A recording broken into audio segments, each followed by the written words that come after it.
Hello， 大家好，欢迎各位回到你宝贝的中介指甲课程第二季第二集。这一集我们要来谈指甲异常的时候有哪一些原因，以及呢，如果客户反映做指甲怪怪的时候，有哪些可能的状况，我们可以和客户回答的。那在这一集里面有很多内容要和大家讨论，各位可以看到荧幕上面已经有很多的细节，好，那是我们等一下要来讨论的。这一集是我们第二季课程里面的第二集，第二季又分成前面7集的理论课程，后面还有实作课程，也包含了7集。基本上第二季的课纲它是衔接第一季的，也就是说第一季是指一个客户来做指甲，第二季是假设这个客户已经过了几个礼拜后，又回来我们这边要把指甲卸掉重做，并且在这一次要做艺术指甲，那藉由这个方式来导入我们整个课程。如果说各位还没有看过第一季的话，赶快回去看一下第一季，看完了再过来看这边，否则可能会衔接不上哦。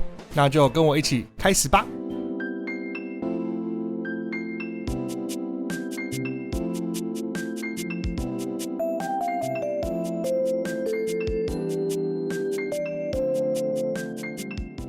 客户的期待与实际，我们所有的客户都是因为广告宣传或者是口碑而来的，所以说通常客户都会预设假设自己是最佳效果，自己可以做得最棒，指甲可以最漂亮，可以维护得最好，所以客户给自己都是给最高期待。实际上的世界是不可能这么完美的，指甲状况难免会不如预期，所以在节目一开始要先奉劝大家，宣传文宣不要太夸张，开工之前也要先说明可能的风险，避免客户期待这么的高，就拿到东西就这么普普通通，那事情就很大条了。那接下来就进入了客户可能会反映有哪一些问题可能会发生的环节啦。指甲变长，撞击更多。每一个人正常的指甲长度实际上就是他平常保护以及破坏的一个平衡状态。当然，所以有些人长，有些人短，但是呢，客户做了人造指甲之后，他势必会多了一些保护力，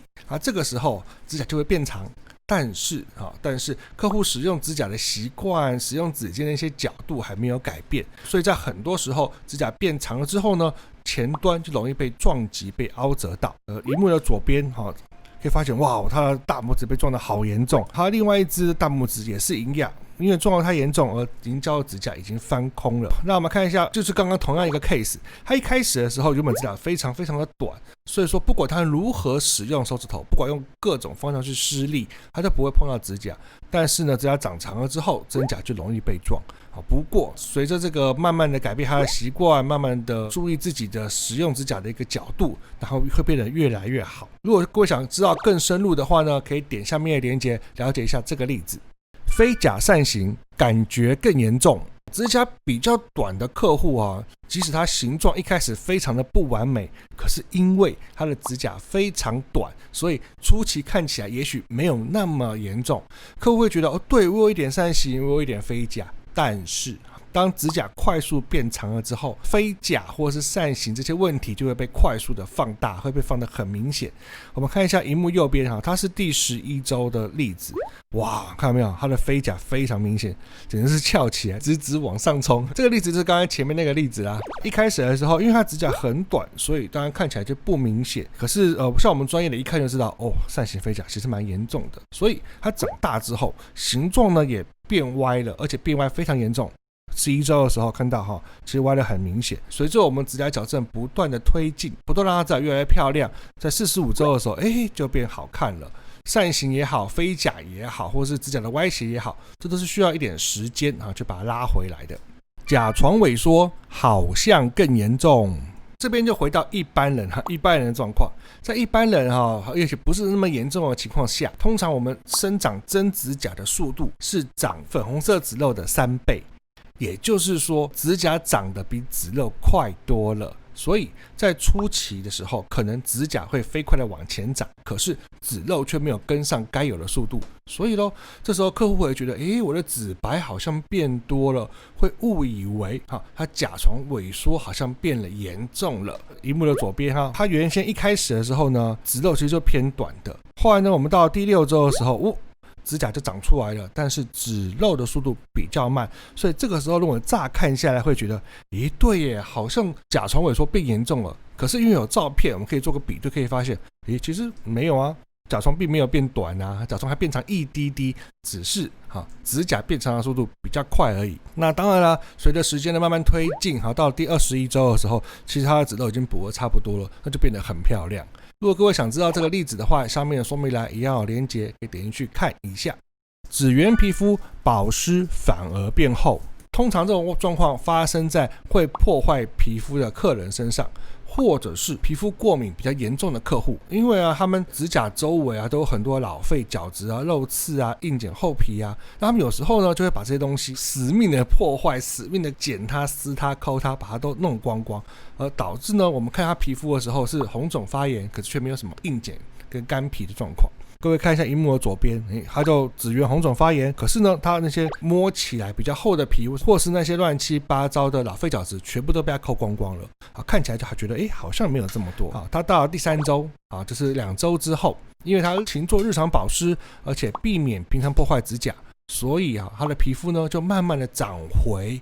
在严重破坏之下应该有的厚皮硬茧。各位了解吗？就是说当你一直破坏你的皮肤的时候，你的皮肤本来就会长出比较厚的皮去抵抗你的破坏。原本它可能因为破坏太严重，所以一直没机会长够。那这个时候如果说你不去破坏它，它就会长回原本他认为应该有的厚度。同样的道理，这个时候呢，因为指甲往前长，所以干皮也会同步的变长。我们看一下右边的例子，其实干皮有变长，皮肤状况也变厚了。可是呢，这是暂时的。我们看一下这整个流程的对比一开始第1周当然是硬茧都被抠光光，可是到了第3周的时候，皮肤变好，指甲变好，可是它厚皮就长了出来这个时候我们就迈入了要持续保养的状况。所以它在持续保养，然后持续避免破坏的情况下，它的皮肤越变越健康。最后在第53周的时候，没有过敏，然后也没有红肿，然后呢干皮、硬茧跟那些不必要的老废角质也都处理差不多，变成一个非常健康漂亮的手。所以说皮肤的改善需要时间，你要先让皮肤回到它应该有的状况，然后再慢慢的让它越变越好。如果各位想要知道这个例子的详细状况的话，一样在下面的资讯栏有相关的连结，可以点进去看一下。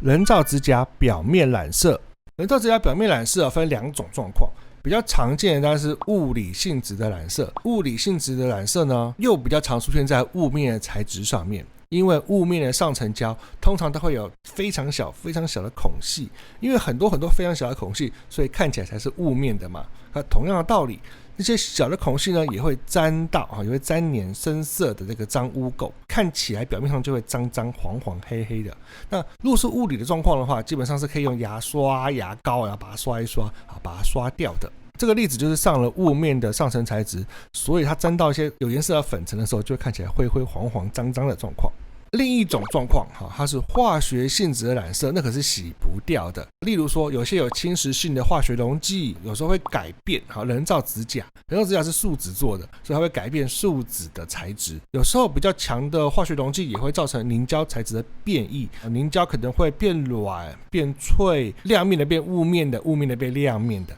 好像萤幕右边就是一个变黄的状况。那在实物上面来说，我们比较常遇到人造指甲表面染色的状况有哪些呢？例如说它在凝胶上面又涂了指甲油，或者是呢它在凝胶上面碰到了去光水，都会破坏凝胶指甲。另外油漆也会油漆本身就有含很多的树脂溶解剂，树脂溶解剂会溶解树脂，也会溶解你手上的树脂，也就是凝胶指甲。另外有时候碰到有色粘土也会吃到一些颜色强力粘着剂也会。再一个是最近常会碰到的，那就是护色洗发剂。对，当你染了头发之后会用那个护色洗发剂，可是那个护色洗发剂的色素有时候就会吃到指甲表面去，而让指甲看起来脏脏灰灰蓝蓝绿绿那个东西是属于化学染的，所以说刷也刷不掉，这比较头大的部分。那怎么处理呢？通常在这个时候我们就会使用比较特别的上层凝胶，有一些专门来抵抗化学药剂的上层凝胶，可以比较有效的去抵抗我们刚才说的这些东西。所以当你发现客户有这种状况的时候，赶快帮他把上层凝胶换成比较特别的凝胶。当然因为比较特殊的上层凝胶当然是有特殊的功用，所以它可能在一般的功能上面就会稍微弱一点，比如说保护力弱一点啦，没这么亮啦，或是摸起来没这么舒服之类的。好，这是一种取舍啊。下一个，指甲下的黑点与淤血。短指甲快速变长了之后，有些人会来不及习惯变长的指甲，所以说它前端就容易凹折、撞击，或者指甲被碰到然后翻起来，造成指肉有一些些微淤血的一个黑点。如果没有太严重的话，基本上就是长长之后把它剪掉就好。来看一下萤幕的左边，哇哦，看它的中指就是大力凹折，所以有一堆淤血这个多了一点。可通常来说都会像它食指那样子，就是一点点淤血，一小颗，然后等到指甲慢慢长长，它长到外面去之后，我们把它剪掉，那就没事了。一般的凹折通常只是黑点而已，可是强力的撞击或凹折，例如说被门棒卡到，或者是有时候运动伤害，打球啊，或者是像这个例子是打拳击，太大力的撞击会造成指肉大面积的出血，所以指甲跟指肉中间就会有一堆血积在那里，而产生大面积的淤青。像他的中指就是因为这个打那个拳击严重撞击有一个很大的淤青。通常遇到这么严重的淤青的时候，会担心可能会产生发霉的状况，所以通常那一指我们就不再做凝胶，然后去观察一下它的状况，稳定之后我们才会帮他做凝胶指甲。所以像他一开始这指淤青我们就没动，后来慢慢的淤青越来越往前长，这个时候就可以开始做凝胶了啦。然后长出来之后呢，就完全剪掉，它就消失了。如果各位想了解这个很特别的例子的话，同样的在下面的这个连接栏可以点一下它的连接。持续拍照记录指甲很重要。最后到结论的时候啦，不断的和各位重复几个重要的重点，那就是呢，做指甲前一定要先说明，而且要记录客户的状况，并且呢，每一次的指甲状况都要拍照留底，然后在每次遇到客户的时候呢，都要持续的咨询客人，持续的帮客户解说，这个流程是绝对不可以少。因为在实务上面，尤其是我们开始收费之后，消费者很容易遗忘，再加上呢，我们又刚好站在消费的对立面，一个付钱一个拿钱，所以我们更容易会遇到客户对我们一些比较针对性的挑剔。所以每一次的照片，或是每一次的重要谈话，或是每一次指甲状况的一些重点都应该要确实记录。这样子的话，我们跟客人讨论的时候才会有一个依据。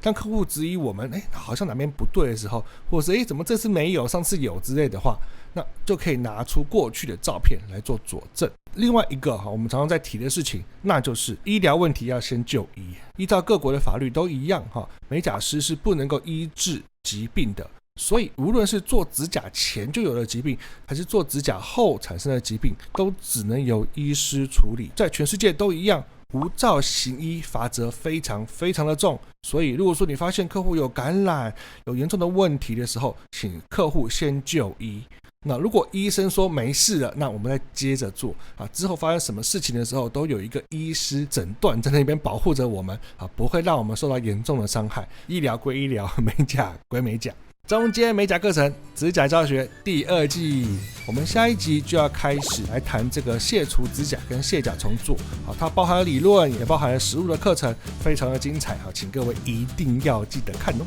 结束了这7集之后，我们会开始进入实作课程。实作课程会有很多现场的影片给大家做参考，所以也请大家跟着我们继续往下走哦。今天影片就到这边，感谢各位陪我到现在请继续追踪我们，不要漏接任何一个有关于课程的讯息哦。大家拜拜。